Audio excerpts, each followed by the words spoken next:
Hello there everyone, it's Carol from the Crafty Emporium. I'm going to show you a bit of a flip through for the tutorial ready for tomorrow and to give you some basic materials that you are going to need. Now you'll have to excuse the state of my fingers. I'm covered in coffee stains. They're inside of my nails on my cuticles. Yeah, I don't take care of my nails very well. But before I do that, I just want to show you this because I've uploaded two videos, one on avocado dyeing and one, the second one is more about a few extra little tips and pieces about coffee dyeing, and this was one of the pieces that I did. So I just want to show you quickly how it turned out. So this was a piece of crochet cloth that I'd got that I chopped up. Coffee dyed it, but placed it on a piece of card, and I wasn't very happy about how this corner turned out, but anyway, you'll see if you watch the video. But ta-da!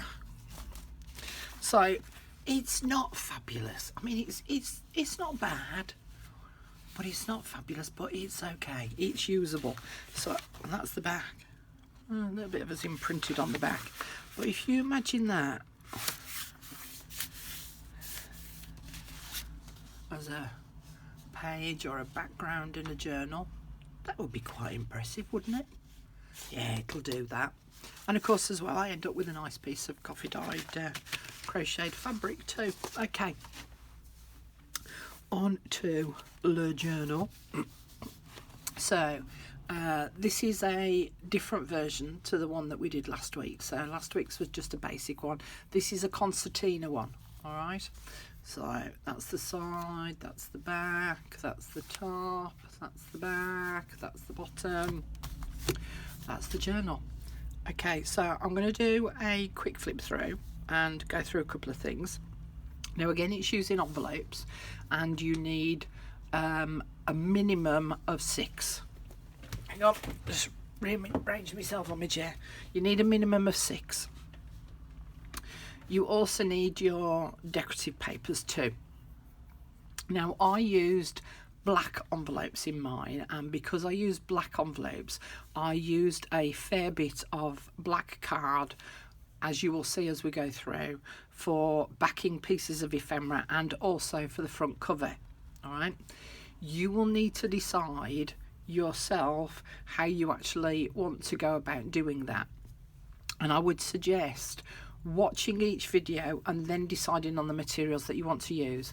But for the first video tomorrow, you definitely need a minimum of 6 envelopes, whatever size you so wish, and some decorative papers, and obviously the decorative papers will need to fit the size of the envelopes. Okay, the other materials are considerations that you'll need to make as you watch the remaining videos. Okay, so this was the seam binding that I sprayed in the last set of videos. So that's how it turned out. It's quite pretty, isn't it?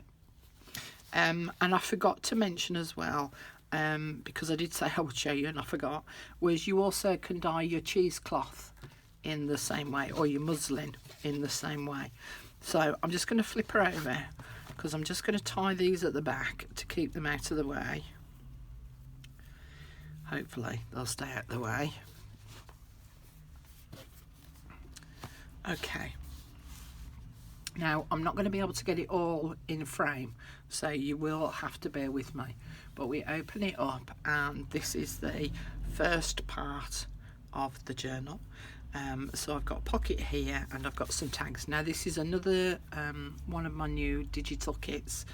It's quite basic, but it's pretty, you know. And this one is called Daffodils and Forget-Me-Nots. Forget-Me-Nots and Daffodils, I called it. But these are the tags from the kit. This background paper was from Iris Floral, the same as I used last time, from the Arty Maze kit.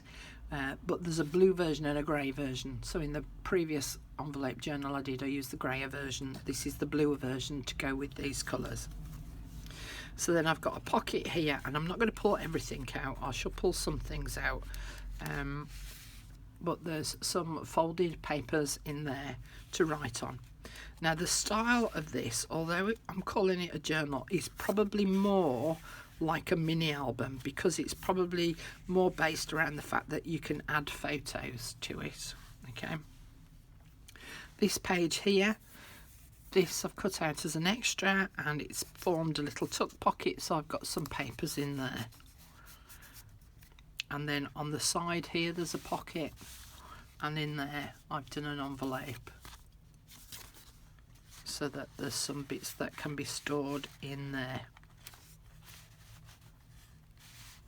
Don't want to go in now. Come on, in you go. Thank you. Okay, flip it over to the next page, and here I've got another pocket, and I've got some cabinet cards, and this is going to be another couple of digital downloads that I've done from some vintage cabinet cards that I've got, so they will be on my Etsy store too. I will eventually be doing some vintage photographs as well, so that those can be printed off. And then in here there's a big tag, but this is where things like photos can go on. Here I've got a belly band, and there's an envelope underneath. Now in the previous video I did the envelopes again from my kit, but I printed them onto paper. This one I've printed onto tracing paper. In fact, I think that this one's vellum because it's quite thick, but it gives a very, very different effect if you print your images onto vellum or tracing paper. So in fact what I could do is slot that under there and then put the flap on the top. And then in this side pocket, and again this is another one of my new digital kits that I haven't put up yet. Wish my teeth would work on those. Digital kit of these little pocket envelopes, and there's a variety of different sort of colours of those. And again this is another cabinet card, and then I've made it into a booklet so that photos could go in there. Now they're called cabinet cards. No, I'm lying. I do know why they're called cabinet cards, but I can't actually remember. But they're the backing part of the photographs. So the old vintage photographs had all these like advertisements on the back of who the photographer was and where they were printed off. Next page, I did two corners on this page, and then I put this card in there. So again, you can put a photograph on the back, and I actually only attached it at the top, so you could actually put a photograph underneath and maybe even write on the back of the paper. And then inside the pocket there's some more cabinet cards.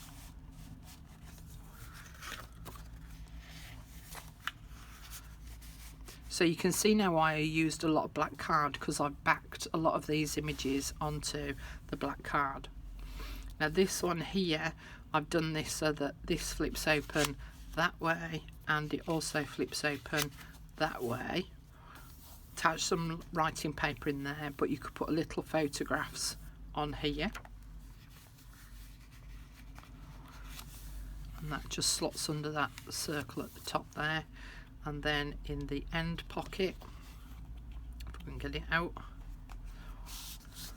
here's another cabinet card, and again I've made that into a booklet so that photographs could be added on the inside and on the back.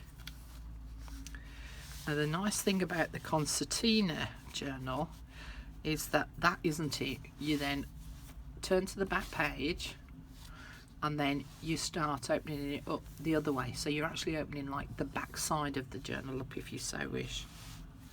So here I printed one of the pages onto some tracing paper, and in that pocket I've done a little notebook and a bookmark, and then in the very top pocket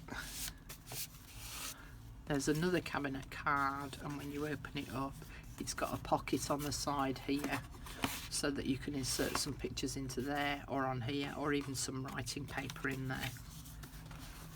So you can see now why I'm classing this more of a mini album than an actual journal.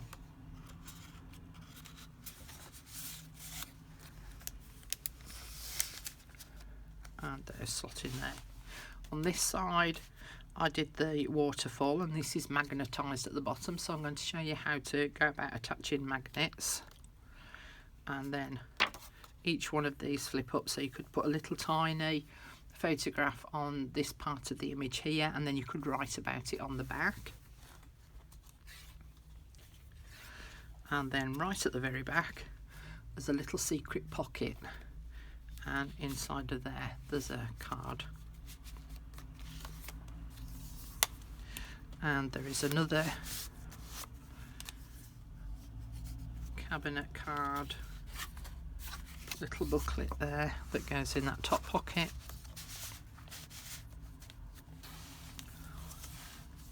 And there's lots going on this area. So I've got some of the tickets that are from the kit. I cut out one of the circles and placed it on a doily with some lace around it, and then when you turn it over there's a belly band on the back, and I've punched out some writing paper into circles and put those in the back so that you can write on there. This is one of the pockets from the kit, and there's a cabinet card in there. And then this is a tag, and it's a trifold tag, so that it opens up like so. Turn it over to the back so you could put a picture on there if you wanted, and then write about it on the inside. I'm going to leave all those out for now because it just takes too long fussing, doesn't it? Another cabinet card at the top, and again made into a booklet with another pocket.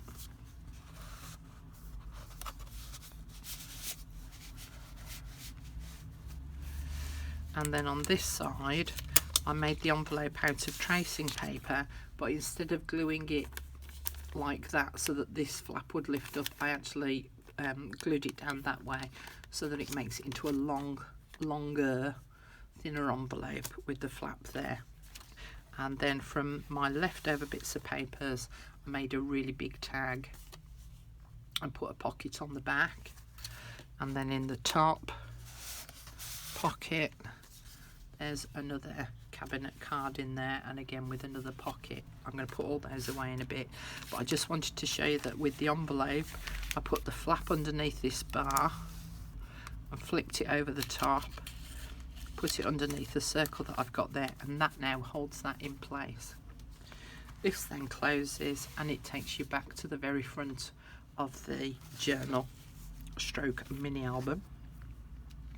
But basically what it does, and this is the bit where you won't be able to get to see it all, but it all concertinas up. Okay, looks more difficult than it actually is. Now then, I had a lady just ask me whether I wanted paying for teaching this, which was very, very sweet of her, I have to say, and thank you very much for asking. It is a freebie on my YouTube channel. Now, it's a delicate situation, but one of the things that I want to say is that how many times do we go and use freebies and we don't always say thank you, me included. I don't always say it either, and it's a nudge to myself really as well. But for the likes of me, and I know that there are others, some of us are doing this as a profession, and it helps to pay our bills. So, oh God, how do I say this? Because I don't want anyone ever to feel pressured that they have to do this. But if ever anyone feels that they would like to, I don't know, donate any pennies into the coffers, then it would be appreciated, and I can give you my PayPal address. But that's not why I do this. I love teaching. I do try to make my money by doing the online workshops and by doing my little pop-up shop. But, you know, for all those peoples out there that do all these freebies, it takes a lot of time to do these, to do the prep work, to make the item and all the rest of it. And I just think it's nice when you all say thank you, to say it's appreciated. And as I say, I need to do that a lot more myself. Oh, I feel like I've got up on me soapbox and done a bit of preaching. That's not what I was meaning. But I hope you understand what. Yeah, I hope you understand what I'm trying to get at. Anyway, okay. I'm off now because I'm really, really in need of a brew. This is my third video today, and I'm only just having something to eat right now. Okay, thanks very much. I'll see you all tomorrow. It won't be bright and early. It'll probably be about lunchtime-ish, British time. The first video will go live.